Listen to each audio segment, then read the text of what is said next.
Good evening साथियों, कैसे हो सब। उम्मीद है सब अच्छे होंगे और सबकी तैयारी अच्छी चल रही होगी। हम लोग हिंदी साहित्य का इतिहास पढ़ रहे थे, वो भी एकदम धीरे धीरे, बिल्कुल धीरे, कि एक वीडियो एक महीने बाद, है ना। तो हम लोग कृष्ण भक्ति साहित्य तक पहुंच गए थे और आज हम बात करेंगे सूरदास जी के बारे में। और जो पुरानी चीज़ें हैं वो आप बराबर रिवाइज करते रहें, क्योंकि मैं हर बार कहता हूँ रिविज़न ही क्या है, डिवीज़न है। तो सूरदास के बारे में आपको सबसे पहले ध्यान रखना है। क्या ध्यान रखना है? इनका जन्म हुआ था 1478 में। ये डेट वेरी वेरी इंपॉर्टेंट है, ये डेट आपको याद में रखनी है आराम से। फिर दूसरी चीज़ इनके बारे में ध्यान रखनी है कि सूरदास जी श्रृंगार और वात्सल्य रस के सम्राट माने जाते हैं। कौन से रस के? श्रृंगार और वात्सल्य रस के सम्राट है कौन? सूरदास जी। फिर इनके काव्य में एक वो कथन वाले क्वेश्चन आता है ना, कि निम्न में से सूरदास जी के बारे में कौन सा सही नहीं है। तो इनके काव्य में जीवंतता मिलती है। क्या मिलती है? जीवंतता सूरदास जी के काव्य में मिलती है। ये आपको ध्यान में रखना है। इनके काव्य में क्या मिलती है? जीवंतता मिलती है। फिर देखो, काव्य सौष्ठव क्रम में अगर क्रम लगवा ले, कई बार तो जन्मतिथि से क्रम लगता है, कई बार भी किसका काव्य अच्छा था, यानी काव्य सौष्ठव में निपुण कौन थे, वो क्रम लगवा ले तो सबसे पहले सूरदास जी आएंगे, फिर नंददास जी आएंगे, फिर परमानंद दास जी आएंगे। बाकी क्रम अपने आप सेट हो जाएगा। तो ये आपको ध्यान में रखना है। फिर सूरदास की भक्ति किस तरह की थी? तो दास्य भाव की आती है, कहीं सख्य भाव की है, कहीं माधुरी भाव की, कहीं प्रेम लक्षणा रागा अनुरागा भक्ति। तो ये क्रम है, पहले ये थी, फिर ये हो गई, फिर ये हो गई, फिर ये हो गई। तो ये क्रम तो नेट वेट में पूछा जाएगा, बाकी छोटे मोटे एग्जाम में नहीं पूछा जाएगा। तो आपके सेकंड ग्रेड फर्स्ट ग्रेड में ही नहीं आएगा। बाकी फर्स्ट ग्रेड का एग्ज़ाम छोटा नहीं है, लेकिन स्टैंडर्ड के हिसाब से छोटा है। नेट से तो मेरे हिसाब से 10% नहीं होगा फर्स्ट ग्रेड का एग्ज़ाम। तो नेट का एग्ज़ाम थोड़ा अलग लेवल का होता है, अलग तरह के क्वेश्चन वहाँ पूछे जाते हैं। तो आप इतने ध्यान में आपको नहीं रखना है, क्रम वाला क्वेश्चन वहाँ ज़्यादा आता है। फिर दास्य भाव, यानी जहाँ सबसे पहले इनकी भक्ति दास्य भाव की थी, तो वो उसका अंतिम पद कौन सा पूछ ले, तो ये पूछ रखा है, प्रभु है पतितन को सबटी को। ये दास्य भाव का सूरदास जी का अंतिम पद है, ये आपको ध्यान में रखना है। फिर मुनि सुनी रसन के रस लेख दसन गोरी, नंद को सुबल समेत पेक। ये पंक्ति भी सूरदास जी की है, ध्यान में रखनी है आपको। फिर राग कल्पद्रुम एक रचना थी, जिसकी रचना कब हुई थी? 1841। इसमें यह है ना, सूरदास की सभी रचनाओं का संकलन है। राग कल्पद्रुम किसकी रचनाओं का? सूरदास जी की रचनाओं का संकलन है। ये भी आपको थोड़ा ध्यान में रखना है। फिर भागवत पुराण के 10वें स्कंद, भागवत पुराण के 10वें स्कंद के 46वें व 47 के अध्याय की श्लोक संख्या 12 से 21 तक जो है ना, वो सूरदास के भ्रमर गीत के आधार बना। पूछ लें सूरदास के भ्रमर गीत का आधार क्या है, तो भागवत पुराण। कौन सा स्कंद है? 46वां 47वां। कौन सा है? 46वां और 47वां अध्याय। श्लोक पूछ ले 12 से 21। देखो क्वेश्चन कैसे भी बनाए जा सकते हैं, तो आपको ये अच्छे से देखना है। फिर भ्रमर गीत में पद पूछ ले, तो पद कितने थे भ्रमर गीत में? 750 पद। कितने पद? 750 पद। ये भी आपको ध्यान में रखना है। भ्रमर गीत सार का संपादन किसने किया? ये अपने रामचंद्र शुक्ल ने किया था, और उन्होंने भ्रमर गीत सार को ध्वनि काव्य कहा है। क्या कहा है? ध्वनि काव्य कहा है। किसने कहा? पूछ रहे ध्वनि काव्य, तो रामचंद्र शुक्ल ने कहा है। फिर देखो राग कल्पद्रुम की हमने बात कर ली है, इसमें सूरदास की रचनाओं का संकलन है। फिर इनके बारे में कुछ चीज़ें ध्यान रखना आपको। विठलनाथ थे, विठलनाथ, जिन्होंने अष्टछाप की स्थापना करी थी कब? 1565 में। तो उन्होंने सूरदास की मृत्यु पर एक पंक्ति कही थी कि पुष्टि मार्ग को जहाज जाते हैं, है ना। ये पंक्ति ध्यान रखना कि पुष्टि मार्ग का जहाज जा रहा है, जिसको जो कुछ लेना वो ले लेना, बाद में नहीं मिलेगा। ऐसा किन का कहना था? विठल नाथ का। और सूरदास के बारे में कुछ चीज़ें आपको मैं और लिखवा दूँ, तो इसमें मैंने ऐड नहीं कर रखी है, वो आप ध्यान रखना। सूरदास की रचनाओं का सर्वप्रथम संपादन किसने किया? पूछ ले, तो राग कल्पद्रुम नाम से हुआ था। किस नाम से हुआ था? राग कल्पद्रुम नाम से हुआ था। तो सूरदास की रचनाओं का संकलन पूछ ले किस नाम से हुआ? राग कल्पद्रुम नाम से, जो 1841 में आया था। और वात्सल्य व श्रृंगार रस के सम्राट सूरदास जी कहे जाते हैं, ये ध्यान रखना है। फिर सूरदास का एक अंतिम पद है, जो भी किसी एग्जाम में पूछा है, तो पद भी आप ध्यान में रखना। क्या है, खंजन नयन, खंजन नयन, खंजन नयन रूप रस माते, रूप रस माते। ये अंतिम पद है सूरदास जी का, जो भी किसी एग्जाम में पूछा गया है, ये आपको ध्यान में रखना है। फिर देखो आप एक लाइन और ध्यान रखना, जो भी किसी एग्जाम आई थी, क्या थी वो, कि भगवान की कृपा प्राप्ति के लिए सूर में अनुग्रह का ही प्रधान है, ज्ञान कर्म और उपासना का नहीं, है ना। तो ये आप ध्यान रखना, मैं बोल रहा हूँ वापस कि सूर की नहीं, भगवान की कृपा प्राप्ति के लिए सूर में क्या है, अनुग्रह का प्रधान है। किसका प्रधान है, अनुग्रह का प्रधान है, अनुग्रह मुख्य है, ठीक है, ज्ञान कर्म उपासना का नहीं। तो ये कोटेशन कथन वाला क्वेश्चन आता है ना, निबंध में से कौन सा सही नहीं, तो ये अनुग्रह का प्रधान नहीं मिलता इनकी भक्ति में, ये आपको थोड़ा विशेष रूप से ध्यान रखना है, इम्पोर्टेंट भी कर लेना है इसको। फिर सूरदास का जन्म, जन्म कई लोग तो मानते हैं सी में हुआ, कई लोग कहाँ के मानते हैं, रुनकता, है ना, रुनकता एक जगह है। तो ये चीज़ें आपको ध्यान में रखनी है, इसी में मानने वाले कौन कौन है और रुनकता में मानने वाले कौन कौन है। इसी सबसे पहले ध्यान रखना कहाँ पड़ता है, हरियाणा में, सी कहाँ पड़ता है, हरियाणा में। तो सूरदास का जन्म सिही में हुआ, ये मानने वाले थे। एक तो 84 वैष्णवों की वार्ता है जो वल्लभाचार्य की, उसमें बताया है। दूसरा नगेंद्र ने माना, तीसरा गणपति चंद्र गुप्त ने माना है। फिर रुनकता में मानने वाले कौन कौन है, तो ये भी आपको ध्यान में रखना है कि सूरदास का जन्म रुनकता यूपी में हुआ, ये मानने वाले अपने शुक्ल जी है, हजारी प्रसाद द्विवेदी है और श्याम सुंदर दास है। तो ये इंपॉर्टेंट है, ठीक है ना। और सूरदास की वल्लभाचार्य से भेंट पूजले कब हुई, तो 1509 में, कहाँ पर हुई, गऊ घाट पर। तो ये सभी चीज़ें आपको ध्यान में रखनी है। फिर वल्लभाचार्य ने सूर के बारे में क्या कहा, सूर हवे के ऐसो कहे गिज्ञात, कुछ हरि भेजू कर ले, ठीक है ना। ये जब मिले थे ना तब की पंक्ति है, ये पैरों में पड़ गए थे वल्लभाचार्य के। देखो कहानी आपके काम की नहीं है, मैं इसलिए कहानी नहीं बताऊंगा, बस यही ध्यान रखना कि सूर के बारे में ऐसा किसने कहा, ये वल्लभाचार्य ने कहा है ये पंक्ति, ठीक है। फिर विठलनाथ ने तो पुष्टि मार्ग का जात जात है वो कहा था, हमने बात कर ली। और प्राण त्यागते समय ये पंक्ति आई थी, खंजर नए रूप रस माते, मैंने अभी बताया था मेरे नोट्स में, मैंने सोचा होगी नहीं, कोई नहीं, जो है वो अच्छी बात है, नहीं है तो उनको आपको देख लेना है। आगे फिर सूरदास के रचनाएं हम देखेंगे, अभी इन्होंने कौन कौन सी काव्य रचनाएं करी है तो उनके बारे में बात करेंगे। तो सबसे पहले उनकी रचना कौन सी है, सूर सागर। कौन सी सबसे पहले रचना, सूर सागर, सूर सागर। इसमें अभी क्वेश्चन है कि कितने पद है इसमें, तो इसमें 4936 पद हैं। कितने पद हैं, 4936 पद हैं। और एक क्वेश्चन और आया कि सूरदास की अमर कीर्ति का आधार कौन सा ग्रंथ है, तो यही सूर सागर है। सूरदास की अमर कीर्ति का आधार, अमर कीर्ति का आधार कौन सा ग्रंथ है, सूर सागर। ये भी क्वेश्चन अभी किसी परीक्षा में पूछा गया है। जो क्वेश्चन पूछ रखे हैं ना वो तो आपको आने ही चाहिए। फिर देखो इसमें स्कंद कितने हैं, 12 है। बर्मर गीत के 10वें स्कंद में उल्लेख है, ठीक है। फिर आधार क्या है, भागवत पुराण। मतलब सूर सागर का जो 10वां स्कंद है ना उसमें बर्मर गीत है, ये ध्यान रखना आपको। आधार क्या है सूर सागर का, भागवत पुराण। फिर आपको क्या ध्यान रखना है, ये आधार वाला है ना, इंपॉर्टेंट है, कई बार पूछ रखा है, ये आपको ध्यान में रखना है। और सूर सागर की प्राचीनतम लिपि कहाँ पर मिली है, तो ये भी ध्यान रखना, ये भी क्वेश्चन आ रखा है।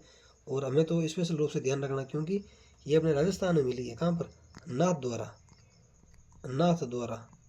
सूर सागर की प्राचीनतम कृति नाथ द्वारा में एक सरस्वती भंडार है, वहाँ पर मिली है, ये आपको स्पेशल रूप से ध्यान में रखना है।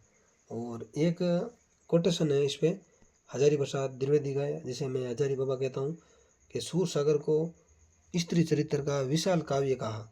पूछ रहे सूर सागर को स्त्री चरित्र का विशाल काव्य किसने कहा है, तो एचपीडी ने। किसने कहा, एचपीडी ने, यानी हजारी प्रसाद द्विवेदी ने सूर सागर को स्त्री चरित्र का विशाल काव्य कहा है, ये आपको थोड़ी ध्यान में रखनी है। अगला ग्रंथ इनका है सूर सरावली, जो 1545 में इन्होंने लिखा था। और इसमें 1107 छंद है, कितने, 1107 छंद है सूर सरावली में। और पद पूछ ले तो पद 1103 है, छंद 1107 है, पद 1103 है।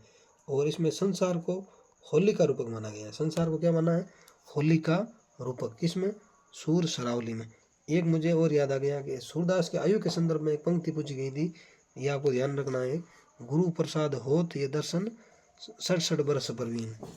गुरु लिख देते, लिख लेना आप। आयु के संदर्भ में आई थी पंक्ति कि गुरु प्रसाद होत, गुरु प्रसाद होत ये दर्शन 67 बरस परवीन, 67 बरस परवीन। ये पंक्ति सूरदास की आयु के संदर्भ में कही जाती है। ये थोड़ी आप ध्यान में रखना, क्योंकि पूछी हुई चीज़ें वापस पूछी जा सकती हैं, प्रबल संभावना रहती है। फिर आगे देखो आप, अगला ग्रंथ सूरदास का होता है साहित्य लहरी। कौन सा है? साहित्य लहरी, जो 1550 ईस्वी में लिखा गया। कब? 1550 ईस्वी में, जिसमें दृष्टिकूट पद हैं 118। कितने हैं? 118। और इस ग्रंथ में अलंकार व नायिका भेद के उदाहरण मिलते हैं। किसके? अलंकार प्लस नायिका भेद के उदाहरण मिलते हैं। किसमें? साहित्य लहरी में। अलंकार प्लस नायिका भेद के उदाहरण किसमें मिले? साहित्य लहरी में। ये आपको थोड़ा ध्यान में रखना है स्पेशल रूप से। रस व नायिका भेद चित्रण में अपनी वंश परंपरा का परिचय दिया। किसमें? सूरदास ने साहित्य लहरी में। और चमत्कारिक व घोर श्रृंगारिक ग्रंथ है। कौन सा? साहित्य लहरी। और लक्षण ग्रंथों की परंपरा भी शुरू यहीं से हुई है। क्या? कहाँ से? साहित्य लहरी से। ये भी क्वेश्चन है कि लक्षण ग्रंथों की परंपरा कहाँ से शुरू हुई है? तो सूरदास की साहित्य लहरी से। और हरजरी प्रसाद का एक कथन है कि साहित्य लहरी पूरी की पूरी संदेहास्पद रचना है। एचपीडी ने क्या कहा कि साहित्य लहरी पूरी की पूरी क्या है? संदेहास्पद रचना है। ये कथन पूछ रखे हैं ना, ध्यान रखना है आपको, संदेहास्पद रचना। अब देखो साथियों, मेरे पास क्या थोड़ा इतना टाइम नहीं मिल पाता है। अभी क्या है कि नया का आया सिस्टम, ये कॉम्पिटिशन के सारे एग्जाम होते हैं ना, उसमें ड्यूटियाँ देने लगे। तो अब वो ड्यूटी करें, बच्चों को पढ़ाएं, दूसरे काम करें या ये काम करें, तो सब क्या मैनेज हो नहीं पाता है। कोशिश करते हैं हम बहुत ज़्यादा, फिर भी क्या हो जाता है। तो आप अपने स्तर पर तैयारी अच्छे से करो। मुझे जहाँ जब भी टाइम मिलेगा मैं बिना कहीं वीडियो अपलोड कर दूंगा। मेरे पास कई मैसेज आते हैं कि सर अपलोड कर दो, तो ठीक है, आप मुझ पर भरोसा कर रहे हो, ये अच्छी बात है। आपको हृदय की गहराइयों से धन्यवाद कि आप मेरे कंटेंट पे विश्वास कर रहे हो। फिर भी मेरी कोशिश है कि मैं ये चीज़ें करूँ, लेकिन थोड़ा टाइम का ही है, बाकी और कुछ नहीं है। ये मैं सोचना कि नहीं आप बता नहीं रहे हो, वो वैसी कोई बात है ही नहीं, है ना। तो अब हम बात करेंगे भ्रमर गीत पे। किस पे? भ्रमर गीत पे। सूरदास ने जो भ्रमर गीत लिखा था ना, उस पर बात करेंगे।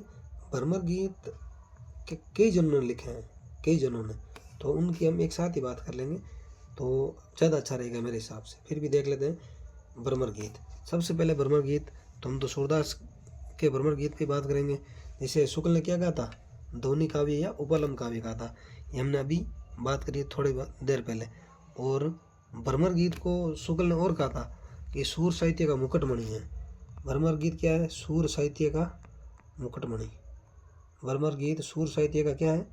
सूर साहित्य का मुकुटमणि है, मुकुटमणि है। ये ध्यान रखना, इंपॉर्टेंट है। ये क्वेश्चन अभी पूछा था कहीं कि सूर साहित्य का मुकुटमणि कौन सी रचना है? तो भ्रमर गीत है। कौन सी है? भ्रमर गीत, जो सूरदास ने लिखा था। फिर भ्रमर गीत में हम बात कर लें, ये वियोग श्रृंगार का शिखर माना जाता है। ये भ्रमर गीत वियोग श्रृंगार का शिखर माना जाता है। वियोग श्रृंगार का शिखर, वियोग श्रृंगार का शिखर पूछ ले तो ये भ्रमर गीत ही है। और क्या है इसके बारे में ध्यान रखना आपको कि भागवत पुराण के 10वें स्कंद के 47वें अध्याय के 12 से 21वें श्लोक में भ्रमर गीत प्रसंग मिलता है।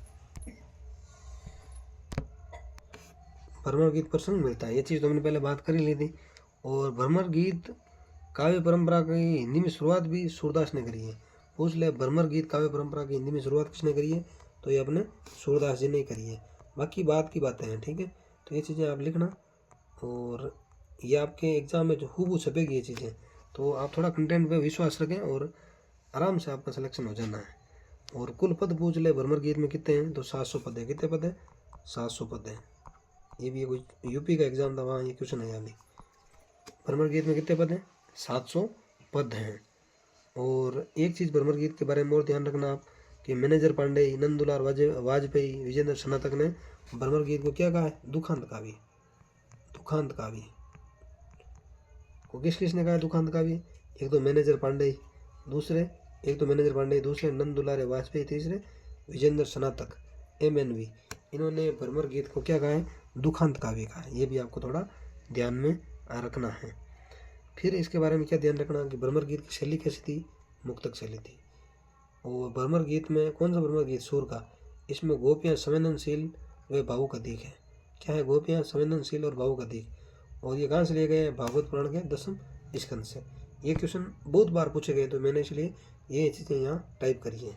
फिर भंवर गीत, भंवर गीत ये नंददास का, किसका है, नंददास का। इसकी शैली कैसी है, प्रबंध है, लेकिन इसकी मुक्तक है देखो।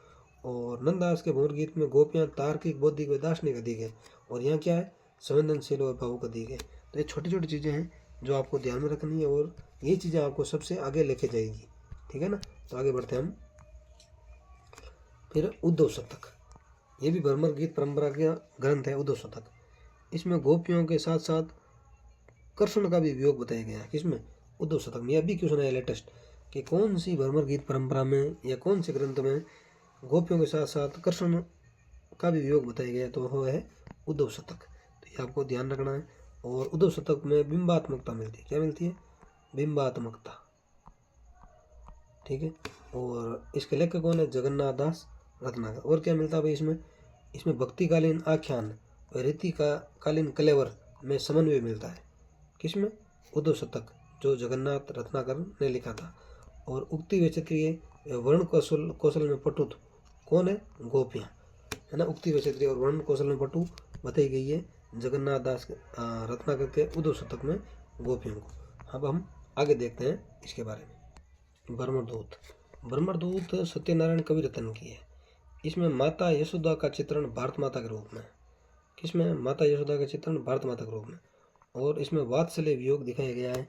और एक चीज़ अभी ध्यान रखना कि भंवरे के माध्यम से कृष्ण रूपी देशभक्तों को संदेश कौन पहुंचाती है, ये भारत माता, जो यशोदा, माता यशोदा है ना भारत माता के रूप में। तो ये भंवरे के माध्यम से कृष्ण रूपी देशभक्तों को संदेश पहुंचाती है। इस ग्रंथ में ये क्वेश्चन में भी कहीं पूछा है, तो मैं इसलिए ये चीज़ें बोल रहा हूँ, तो ये आप ध्यान में रखना। फिर प्रिया प्रवास, ये हरिओद की है। इसमें राधा कैसी है, लोकहितकारी व कल्याणकारी, मतलब राधा का चित्रण कैसा है इसमें, लोकहितकारी व कल्याणकारी चित्रण इसमें है। फिर आगे देखो हम और बात करते हैं इसके बारे में। पंक्तियाँ, सूरदास की पंक्तियाँ वेरी वेरी इंपॉर्टेंट है। और सूरदास देखो मुख्य कवि है करीब करीब सब एग्जामों में, तो सूरदास को मैं हल्के में नहीं लेना है। एक पंक्ति इनके, हम तो दो ही भांति पल पायो, क्या है, हम तो दो ही भांति, दो ही भांति, हम तो दो ही भांति फल पायो। एक तो ये पंक्ति है, फल पायो। दूसरी है, काहे को गोपीनाथ कावत, क्या है, काहे को गोपीनाथ कावत। ये भी किसकी पंक्ति है, सूरदास, काहे को गोपीनाथ कहावत। ये भी आपको ध्यान में रखनी है। फिर और क्या पंक्ति है, जो देखो टाइप है वो बाद में पढ़ूंगा, जो बाद में क्वेश्चन आए ना वो मैं बता रहा हूँ आपको। काहे रे मधुकर मधु मतवारे, काहे रे मधुकर मधु मतवारे, मधु मतवारे, ये बाद में पूछी गई पंक्ति है, ये भी आपको ध्यान में रखनी है। फिर है, प्रीति कर दिनी गरे छुरी, है ना, प्रीति कर दिनी, प्रीति कर दिनी गरे में छुरी, गले में छुरी वाली बात है ना, गरे में छुरी, गरे में छुरी। ये भी सूर की पंक्ति है, ये भी आपको ध्यान में रखना है कि प्रीति कर देनी गरे में छुरी किसकी है, ये भी सूरदास की है। एक पंक्ति और है, नखत वेद, नखत वेद, नखत वेद ग्रह जोरी, नखत वेद ग्रह जोरी, अर्ध अर्ध करी बरजो, अर्ध करी को बरजो, या बरजे भी है कहीं कहीं। ग्रह, नखत वेद ग्रह जोरी, थोड़ी सी दो तीन शब्द पकड़ लो, पूरी किसको याद रहती है, मुझे तो आज तक याद नहीं हुई है, तो एक एक शब्द पकड़ो आप, इससे काम आपका हो जाएगा। फिर इनकी पंक्तियाँ जो वेरी वेरी इंपॉर्टेंट है, कर्म जोग पुनि ज्ञान उपासन सब ही भ्रम भ्रमायो। फिर है, मेरे नैना वीरे की बेली बोई, ये भी सूरदास की पंक्ति है, मीरा का भ्रम नहीं होना चाहिए ना। फिर है, बिन गोपाल बेरिन बई पुंजे, ये भी सूरदास की है। फिर प्रभु हो सब पतितन को राजा, सूरदास की। उर में माखन चोर घड़े, सूरदास की। नंद ब्रज लीजो ठोक बजाए, सूरदास की। लरिकाई को प्रेम को हो अली कैसे करी के छूटत, ये भी सूरदास की। ये सारी पंक्तियाँ सूरदास जी की हैं जो इम्पोर्टेंट पंक्तियाँ मानी जाती हैं। फिर सूरदास के बारे में किसने क्या कहा है उस पर हम बात करेंगे। सूर के बारे में कथन, शुक्ल ने क्या कहा सूर के बारे में कि सूर भवाधिपति है, क्या है सूर, सूर भवाधिपति है, ठीक है। फिर एक इनका और कोटेशन है कि यदि प्रबंध एक विस्तृत वनस्थली है तो मुक्तक चुना हुआ गुलदस्ता है। ये भी शुक्ल ने कहा था, ध्यान में रखना है। फिर क्या कहा, सूर ही वात्सल्य और वात्सल्य ही सूर है। सूर ही क्या है, सूर ही वात्सल्य है। ये भी इनका कथन है अपने शुक्ल जी का, सूर ही वात्सल्य है और वात्सल्य ही सूर है, और वात्सल्य ही सूर है, वात्सल्य ही सूर है। ये भी शुक्ल जी की पंक्ति है, आपको ध्यान में रखनी है। फिर सूर भवाधिपति हो गई। सूर हिंदी काव्य गगन के चंद्रमा है। तो सूर्य कौन है, तुलसीदास, सूर्य तुलसीदास जी को माना है, और चंद्रमा किसको माना है, सूरदास को शुक्ल में। फिर एक और कथन है इनका, सूर सागर किसी चली आती हुई परंपरा का चाहे मौखिक ही रही हो पूर्ण विकास सा प्रतीत होता है। ये भी शुक्ल जी का कथन है। फिर अगला कथन है शुक्ल जी का सूरदास जी के बारे में कि हिंदी साहित्य में श्रृंगार रस का राजत्व यदि किसी ने पूर्ण रूप में दिखाया तो सूरदास ने। फिर अगली और पंक्ति एक सूर के बारे में शुक्ल की, नवीन प्रसंग उद्भावना की जैसी प्रतिभा सूर में बातें वैसी तुलसी में भी नहीं। ये भी कथन किसका है, इनका सूरदास जी का। आगे देखते हैं हम और, शुक्ल जी ने सूरदास के बारे में और क्या कहा कि भ्रमर गीत सर्वश्रेष्ठ ध्वनि काव्य या उपलम काव्य है। और क्या कहा कि अष्टचाप की जरंकत हो उठी 8 वीणा जिसमें सबसे ऊंची तान अंधे कवि सूर की। ये भी शुक्ल का कथन है। फिर सूर की सबसे बड़ी विशेषता क्या है, नवीन प्रसंग उद्भावना। जो मैंने ये गहरे कर रखे हैं ना, ये वेरी वेरी इंपॉर्टेंट है, और अपने नोट्स अभी टाइप हो रहे हैं। जो जो अच्छी किताबें हैं उनमें से मैं ले रहा हूँ डेटा, और जो जो क्वेश्चन आ रहे हैं वो भी डेटा ले रहा हूँ। लेकिन यहाँ यूट्यूब पे आ नहीं पाता, बाकी टाइप तो मैं कर रहा हूँ डेली कुछ ना कुछ, है ना। तो आगे देखो, भ्रमर गीत सूर सागर के भीतर का ये क्या है, सार तत्व। ये भी शुक्ल का कथन है, ये इम्पोर्टेंट है। फिर श्रृंगार के क्षेत्र का जितना अधिक उद्घाटन सूर ने अपनी बंद आँखों से किया उतना किसी अन्य कवि ने नहीं। इन क्षेत्रों का वे कोना कोना जहाँ गए। किन क्षेत्रों का, श्रृंगार के क्षेत्र का। आगे देखो, ये सूचित करने की आवश्यकता नहीं है कि ना तो सूर का अवधि पर अधिकार था ना जायसी का ब्रज भाषा पर। यह भी शुक्ल का कथन है सूर के बारे में। फिर है, सूर सागर में जगह जगह दृष्टिकोट वाले पद मिलते हैं। ये भी विद्यापति का अनुकरण है। ये भी किसका कथन है, सूरदास जी का, सूरदास जी के बारे में शुक्ल जी का। आगे देखो, अगले देखो आप कि सूर को वात्सल्य और श्रृंगार रस का सम्राट कहते हैं। आगे होने वाली श्रृंगार वात्सल्य की युक्तियाँ सूर की झूठी जान पड़ती है। ये भी